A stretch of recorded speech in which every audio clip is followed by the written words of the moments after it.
Bedtime Stories for My Sister Juniper. The Cat That Walked by Himself by Rudyard Kipling.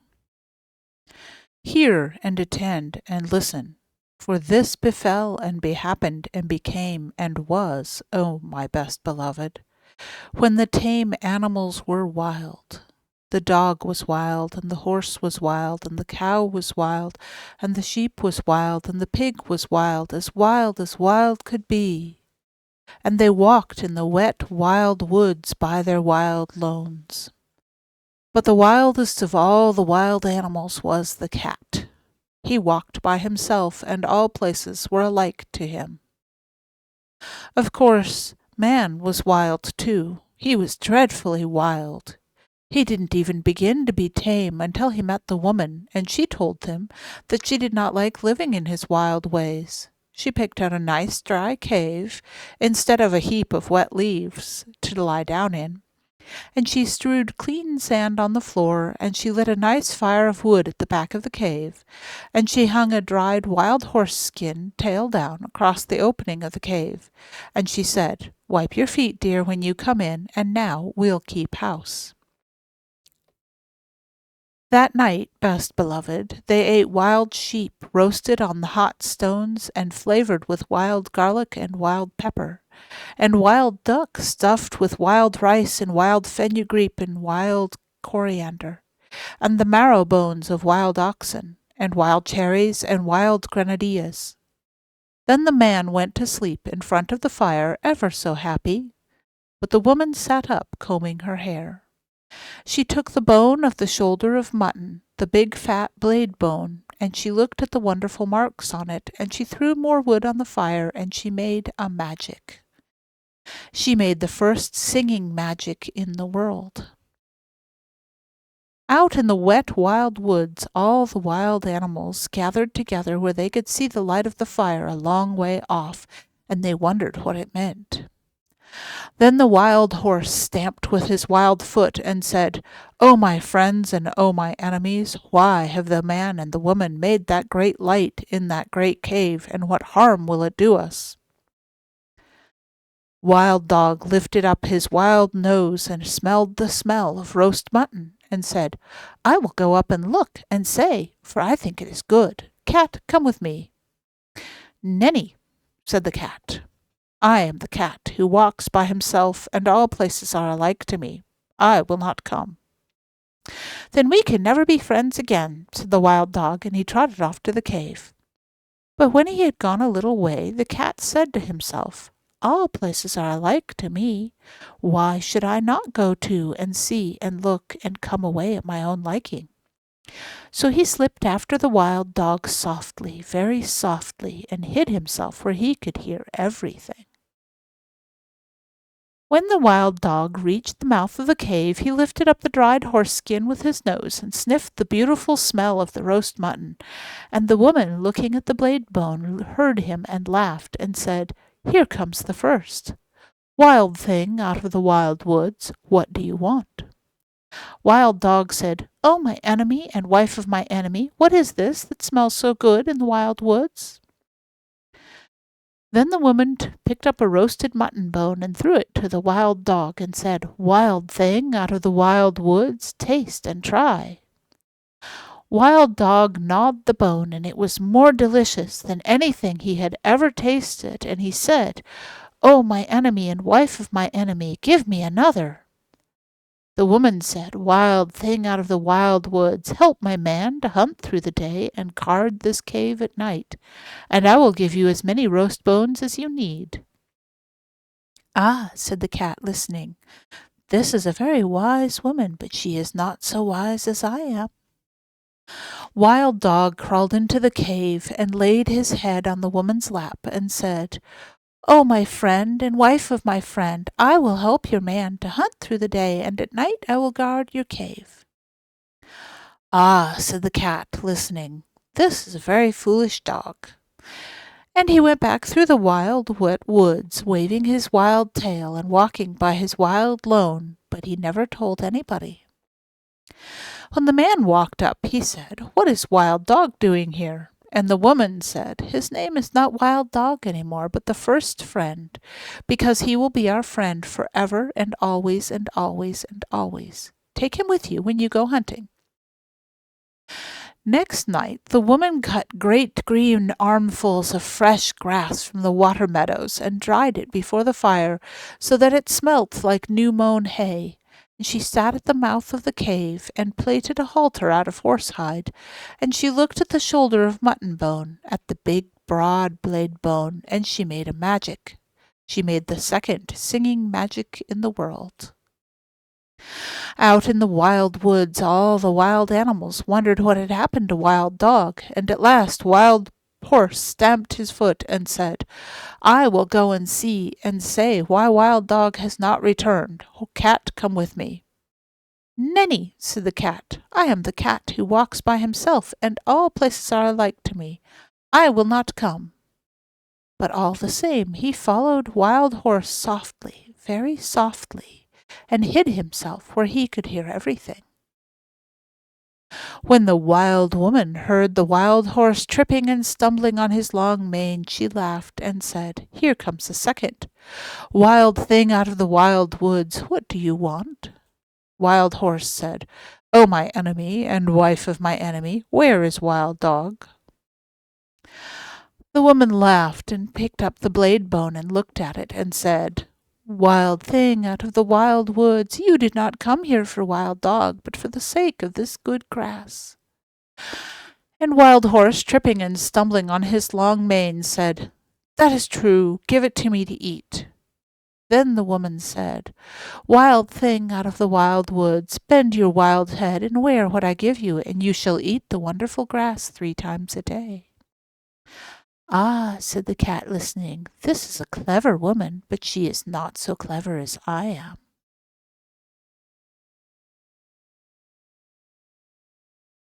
Wild Horse bent his wild head, and the woman slipped the plaited hide halter over it, and Wild Horse breathed on the woman's feet, and said, "O my mistress and wife of my master, I will be your servant for the sake of the wonderful grass."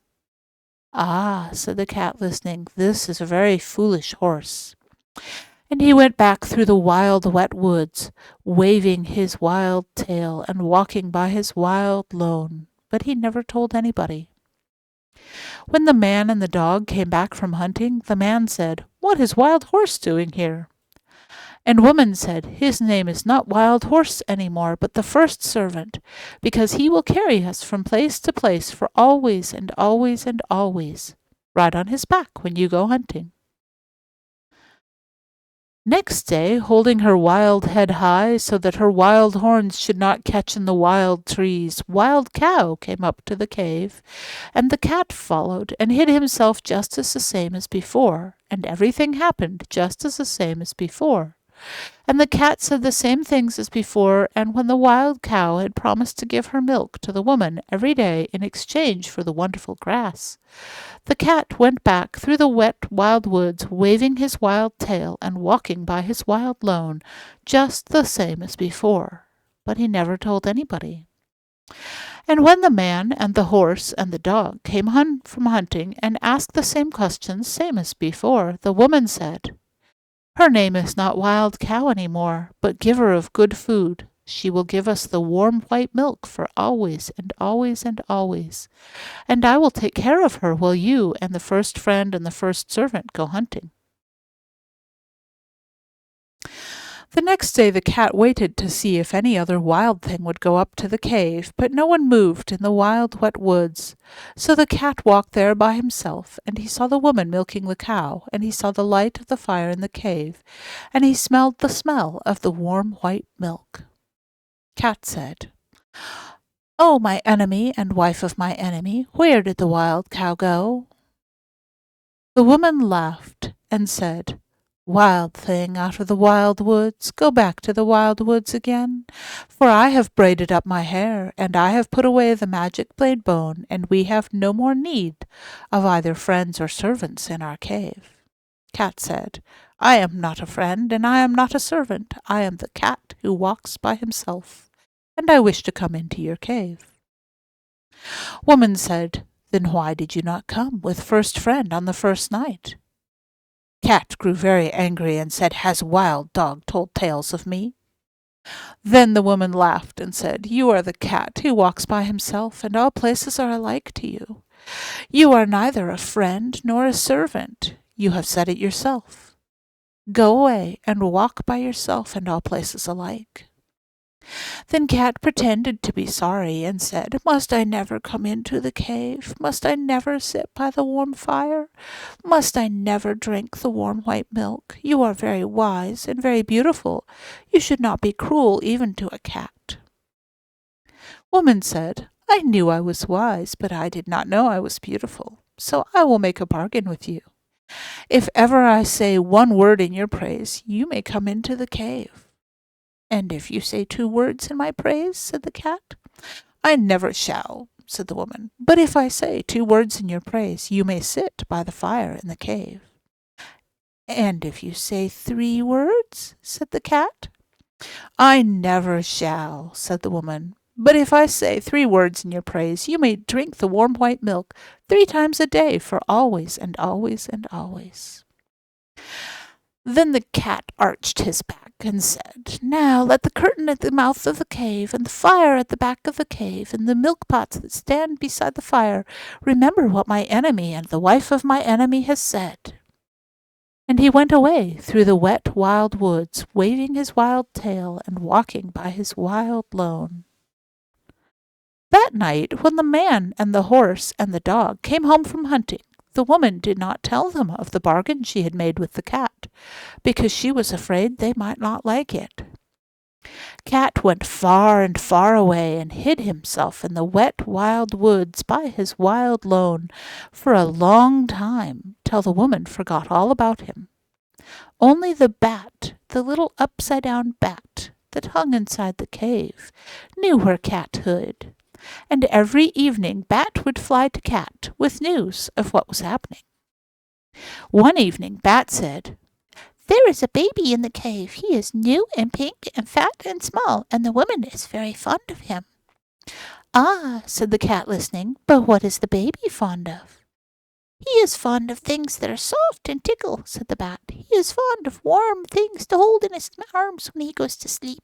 He is fond of being played with. He is fond of all those things. Ah, said the Cat, listening, then my time has come. Next night Cat walked through the wet wild woods and hid very near the cave till morning time, and dog and man and horse went hunting. The woman was busy cooking that morning, and the baby cried and interrupted. She carried him outside the cave and gave him a handful of pebbles to play with, but still the baby cried. Then the cat put out his patty paw and patted the baby on the cheek, and it cooed, and the cat rubbed against its fat knees and tickled it under its fat chin with its tail, and the baby laughed, and the woman heard him and smiled. Then the bat, the little upside-down bat that hung in the mouth of the cave, said, "O my hostess and wife of my host and mother of my host's son, a wild thing from the wild woods is most beautifully playing with your baby." "A blessing on that wild thing, whoever he may be," said the woman, straightening her back, "for I was a busy woman this morning, and he has done me a service." The very minute and second, best beloved, the dried horse-skin curtain that was stretched tail down at the mouth of the cave fell down, whoosh, because it remembered the bargain she had made with the cat. And when the woman went to pick it up, lo and behold, the cat was sitting quite comfy inside the cave. "O my enemy, and the wife of my enemy, and the mother of my enemy," said the cat, "it is I. For you have spoken a word in my praise, and now I can sit within the cave for always and always and always. But still I am the cat who walks by himself, and all places are alike to me." The woman was very angry and shut her lips tight and took up her spinning wheel and began to spin. But the baby cried because the cat had gone away, and the woman could not hush it, for it struggled and kicked and grew black in the face. "O my enemy, and wife of my enemy, and mother of my enemy," said the cat, Take a strand of the wire that you are spinning and tie it to your spinning whorl and drag it along the floor, and I shall show you a magic that you will make your baby laugh as loudly as he is now crying." "I will do so," said the woman, "because I am at my wit's end, but I will not thank you for it." She tied the thread to the little clay spindle whorl and drew it across the floor, and the cat ran after it and patted it with his paws and rolled head over heels and tossed it backward over his shoulder and chased it between his hind legs and pretended to lose it and pounced down upon it again, till the baby laughed as loudly as it had been crying and scrambled after the cat and frolicked all over the cave till it grew tired and settled down to sleep with the cat in its arms. "Now," said the cat, "I will sing the baby a song that will keep him asleep for an hour." And he began to purr, loud and low, low and loud, till the baby fell fast asleep. The woman smiled as she looked down upon the two of them and said, "That was wonderfully done, no question, but you are very clever, O cat." That very minute and second, best beloved, the smoke at the fire at the back of the cave came down in clouds from the roof, puff, because it remembered the bargain she had made with the cat. And when it had cleared away, lo and behold, the cat was sitting quite comfy next to the fire. "O my enemy, and wife of my enemy, and mother of my enemy," said the cat, "it is I. For you have spoken a second word in my praise, and now I can sit by the warm fire at the back of the cave for always and always and always. But still I am the cat who walks by himself, and all places are alike to me." Then the woman was very, very angry, and let down her hair, and put more wood on the fire, and brought out the broad blade bone of the shoulder of mutton, and began to make a magic that should prevent her from saying a third word in praise of the cat. It was not a singing magic, best beloved, it was a still magic. And by the cave grew so still that a little wee mouse crept out of a corner and ran across the floor. "O my enemy, and wife of my enemy, and mother of my enemy," said the cat, "is that little mouse part of your magic?" "Oh, gee, no, indeed," said the woman, and she dropped the blade bone and jumped up on the footstool in front of the fire and braided up her hair very quick, for fear the mouse should run up it.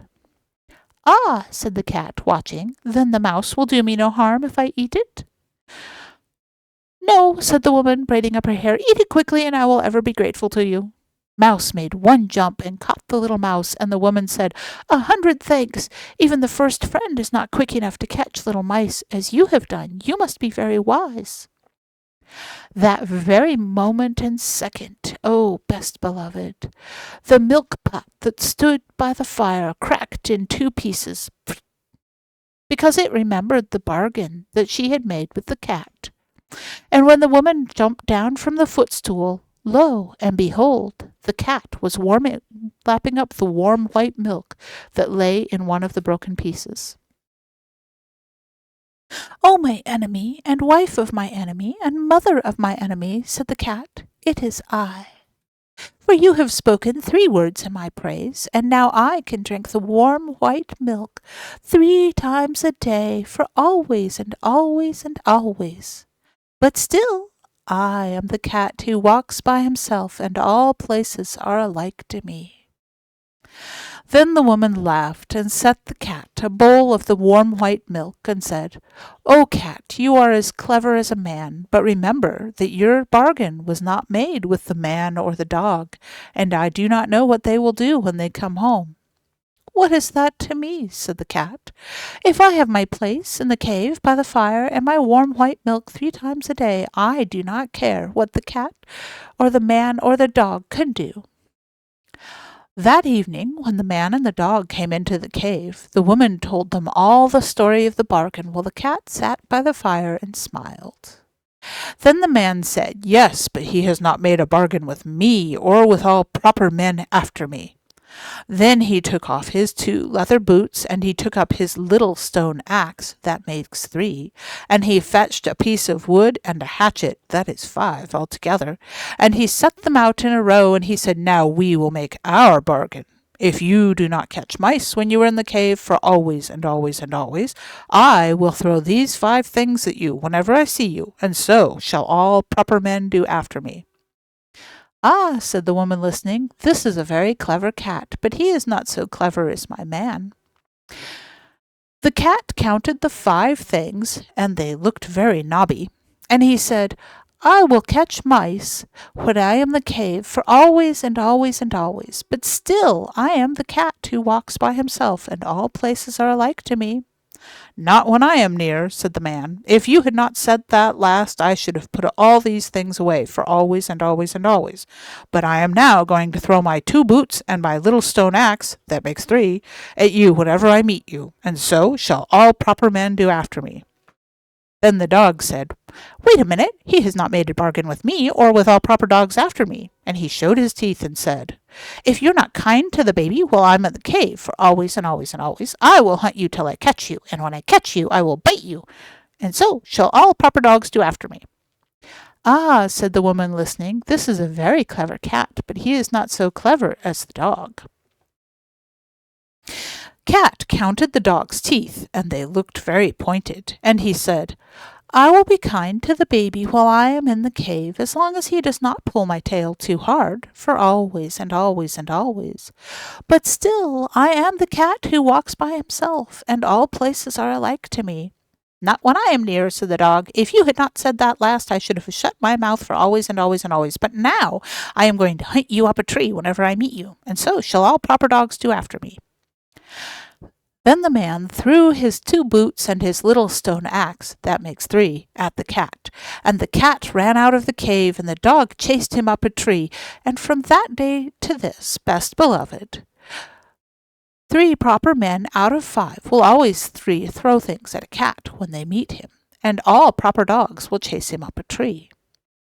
But the cat keeps his side of the bargain too. He will kill mice, and he will be kind to babies when he is in the house, just as long as they do not pull his tail too hard.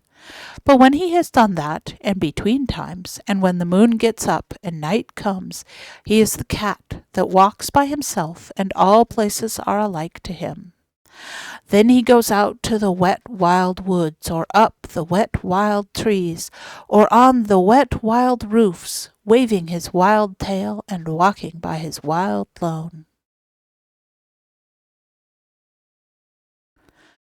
Pussy can sit by the fire and sing, Pussy can climb a tree, or play with a silly old cork and string, to amuse herself, not me. But I like Binky, my dog, because he knows how to behave. So Binky's the same as the first friend was, and I am the man in the cave. Pussy will play Man Friday till it's time to wet her paw, and make her walk on the window-sill for the footprint Crusoe saw.